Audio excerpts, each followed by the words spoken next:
आप रहिए मेरे साथ, मैं लौटूंगी आपके पास विवेक।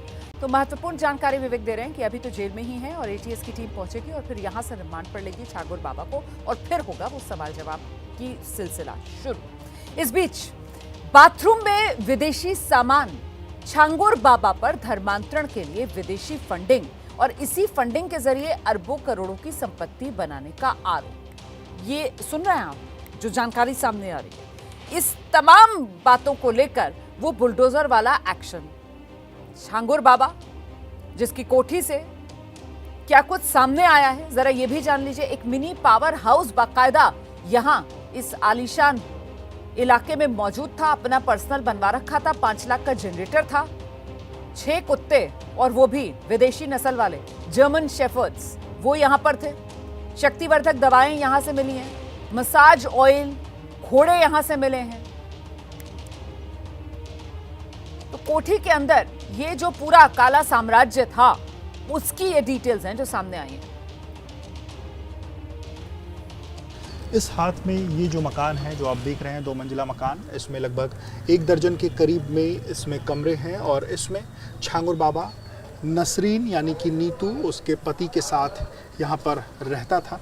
और साथ ही साथ दाहिने हाथ पे ये वो इमारत जिस पर इस वक्त बुलडोज़र चल रहा है और यहाँ पर 2 दर्जन से अधिक में कमरे इस वक्त बन चुके थे और उस पर अब बुलडोज़र चल रहा है, चूँकि अवैध ज़मीन पर था इस कारण बुलडोज़र चल रहा है। और ये वो बिल्डिंग बनाई जा रही थी जहाँ से वो अपनी जो मजहबी शिक्षा है वो लोगों को दे और जो बड़े स्तर पर कन्वर्ज़न लोगों का करता था वहाँ उन लोगों को यहाँ पर ला करके ब्रेन वॉश करने का काम, मजहबी शिक्षा देने का काम यहाँ से कर सके, इसको लेकर के ये हॉल बनाया जा रहा था। हालांकि फ़िलहाल चूँकि अवैध बिल्डिंग थी इस कारण इसको तोड़ा जा रहा है।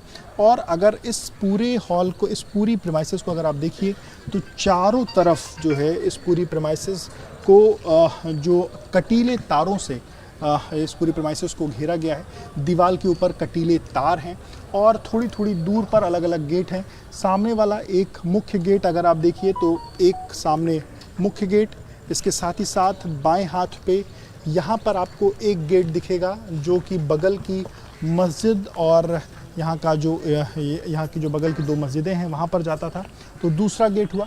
इसके साथ ही साथ ये तीसरा गेट एक कोने पर और चौथा गेट बाएं हाथ पे अगर मैं दिखाऊं, कैमरामैन प्रेम सिंह दिखाएं तो 4 गेट, कुल मिला के 4 अलग अलग गेट इस पूरे उसके आरामगाह में, उस पूरे आशियाने में उसके थे।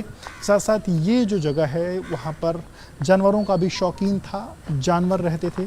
सामने की तरफ में जो भूसा है वो आपको दिख रहा होगा। पीछे जो मस्जिद है, इस मस्जिद का निर्माण भी छांगुर बाबा ही करा रहा था और पीछे की तरफ में 2 मस्जिदें हैं अगर आप देखिए तो, और ये दोनों मस्जिदें उसी की प्रीमाइसेस में थी। तो महज 3 दिन की कार्रवाई में छांगुर बाबा को लेकर जो खुलासा हुआ वो बेहद चौंकाने वाला है। 3 बीघे में ये आलीशान कोठी छांगुर बाबा ने बनवा रखी है। कोठी की लागत ही 3 करोड़ बताई जा रही है। इस कोठी में 70 से ज्यादा कमरे, हॉल कमरे बताए जा रहे हैं। यहां इस कोठी की निगरानी 10 सीसीटीवी कैमरों के जरिए की जाती थी। यहां ये जो कोठी बनी हुई थी जिस जमीन पर, उसके चारों तरफ बाउंड्री वॉल थी और उस बाउंड्री वॉल पर बिजली की तारें, करंट जिनमें दौड़ता था। 500 मीटर की बाकायदा प्राइवेट रोड अंदर बनवा रखी थी। विदेशी टाइल्स यहां लगे हुए थे, संगमरमर के पत्थर यहां पर लगे हुए थे। कई महंगे सोफे, कुर्सियां, विदेशी ब्रांड के शैम्पू, साबुन वो यहां से मिले। 18 इंच की मोटी पिलर्स, देखिए किस तरीके से ये इमारत यहां खड़ी की थी। दिखाते हैं आपको एबीपी न्यूज संवाददाता विवेक राय की एक रिपोर्ट। काफ़ी कुछ यहाँ पर टूटा हुआ है। कैमरे के साथ साथ अंदर की तस्वीरें हम दिखाएंगे और ये देखिए जो छड़ और बाकी चीज़ें हैं वो तो यहाँ पर टूटी हुई हैं। और जब हम अंदर की तरफ में पहुँचेंगे तो ये पहला कमरा जिसमें ये चौकी रखी हुई है और बाकी टायर, और पीछे की तरफ में राशन देखिए जो गेहूं है वो जो है वो रखे हुए हैं।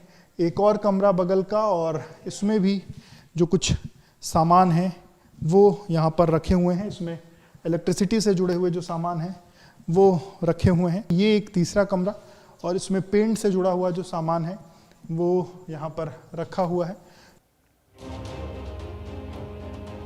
आइए सीधे आपको लेकर चलते हैं, हमारे साथ हमारे सहयोगी विवेक लगातार मौजूद हैं। विवेक, जरा ये बताइए कि रिमांड पर ले लिया गया है, पूछताछ का सिलसिला एटीएस शुरू करेगी छागुर बाबा से भी, इसकी सहयोगी नसरीन से भी, और ऐसे में अभी तक अपनी जांच में, क्योंकि पूरा का पूरा मामला जो है वो अवैध तरीके से धर्मांतरण कराने का है, तो कितने गवाह पुलिस और एटीएस के पास हैं जिसके आधार पर ये पूछताछ की जाएगी? कितने ऐसे लोगों तक एटीएस की टीम पहुंची है जिनका गलत तरीके से धर्मांतरण करवाया गया है?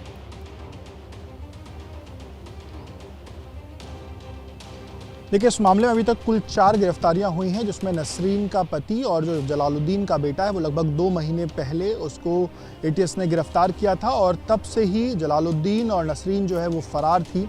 इस दौरान पुलिस ने तमाम वो साक्ष्य इकट्ठा करे हैं जिन लोगों का कन्वर्जन हुआ है और उसमें कुछ लोग पुलिस के सामने भी आए हैं। पिछले दिनों 17 लोगों की घर वापसी भी उसमें एक संगठन ने करवाई जिन लोगों का कन्वर्जन हो चुका था। तो वो तमाम लोग ऐसे हैं जो जलालुद्दीन के खिलाफ जो कहीं ना कहीं जो पुलिस को अपना जो बयान है वो दर्ज कराएंगे। इसके अलावा इस पूरे नेटवर्क को खंगालने की जो कोशिश है वो भी जारी है।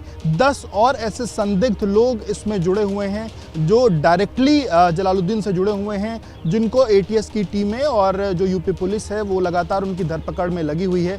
बलरामपुर में बड़ी एक तरीके से जो बड़ा नेटवर्क है उसको खंगाला जा रहा है। इसके साथ साथ नेपाल बॉर्डर के जो एरियाज़ हैं उस पर भी टीमों का जो नेटवर्क है वो खंगाल रही है। जो पुलिस की टीमें वो इसका जो नेटवर्क है वो खंगाल रही हैं।